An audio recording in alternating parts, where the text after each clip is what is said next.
Hi, this is Kris Kepler with Does This Happen to You? The weekly podcast where we explore our daily anomalies, bringing to life short stories by fantastic writers never heard in audio format.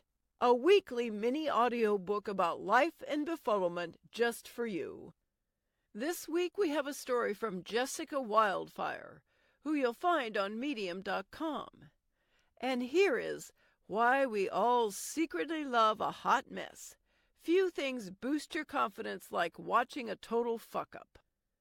Everyone in grad school loved this one girl. She always showed up late, never did the readings, gave the same awful presentation on Totally Spies and postmodernism in 3 different seminars. One professor sighed, "I can't believe we let you in." It was more than a sigh.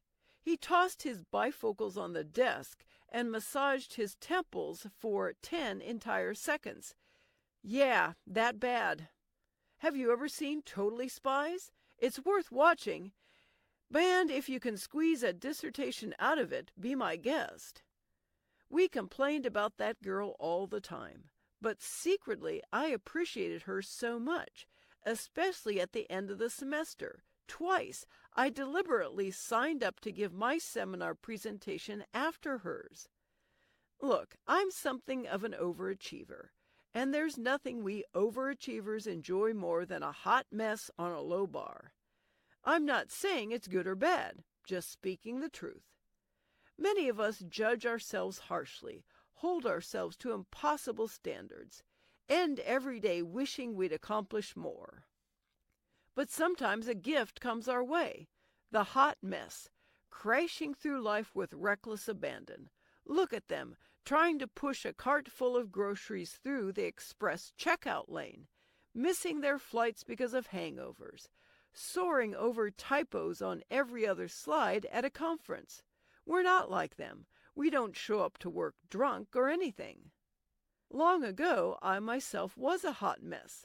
Such a hot mess, in fact, that I thought hot mess was a compliment, like, she's a mess, but she's hot, so it's okay. Turns out that's not what hot mess means at all. My shining performance as hot mess involved a 15-minute lecture on The Golden Bowl, quite possibly the most painful read in all of American literature.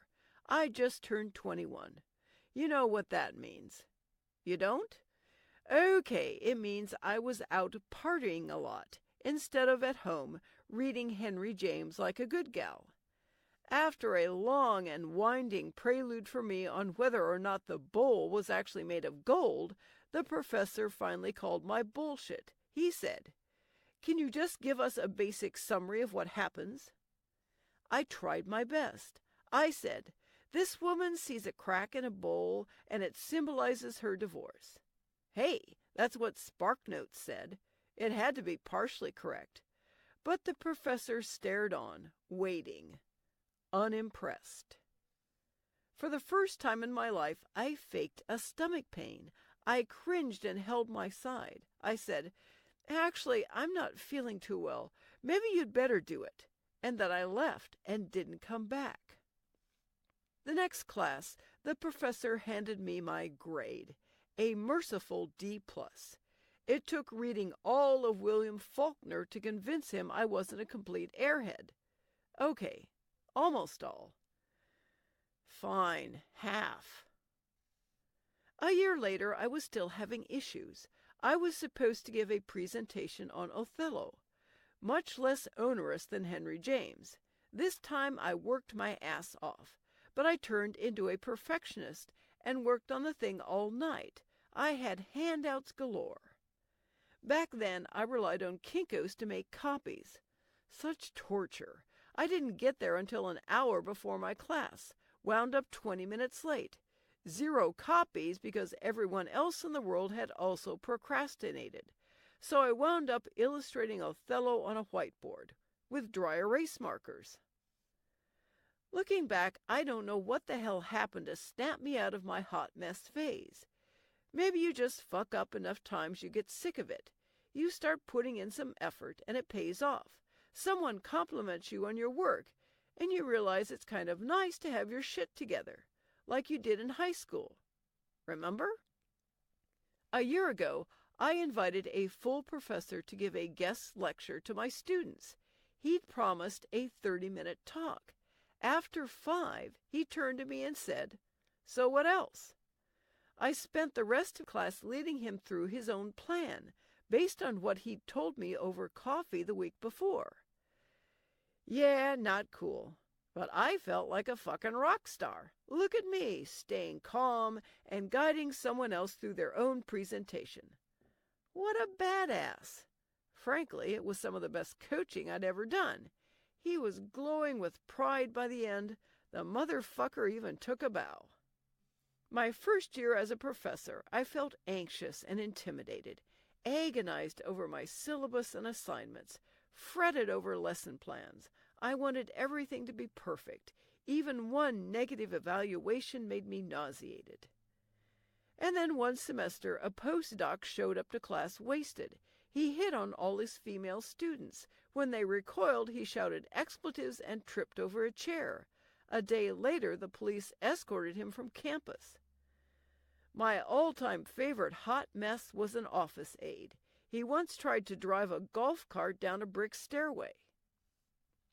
When I'm feeling unworthy, I remember these unsung heroes, the ones who showed me that, even at my worst, I'm really not that bad. I've never tried to do anything inappropriate with a fruit tray. I've never drank so much at a conference that I forgot what hotel I was staying at, or shown my underwear to anyone. At least not since grade school. Years have taught me that nobody's born a hot mess. People fall into their mess for lots of different reasons. Like me once, maybe they don't think effort will get them anywhere. Maybe they're scared to try. Or maybe they're scared to succeed, because we all know that success never begets anything other than higher expectations. At some point, you wonder if you can keep topping yourself. Everyone probably plays the role of hot mess sometimes. When we do, we make everyone else feel better about themselves. That brief, temporary break means a lot. The hot mess performs a kind of public service. Sure, you can't live life always comparing yourself to other people, except you always will. That's human nature. It helps to catch yourself and pull back sometimes. Other times you have to. We'll always compare ourselves to people doing better than us, and to people doing worse. Maybe the trick to contentment is just knowing that today you weren't the hot mess. Someone else had a meltdown, but you kept your shit together, and now you can relax. Thanks so much for listening. If you like this story or my podcast, please share and let me know. And if you want to hear multiple stories like this multiple times per week, please become my podcast patron. Just click the link on my Podbean page.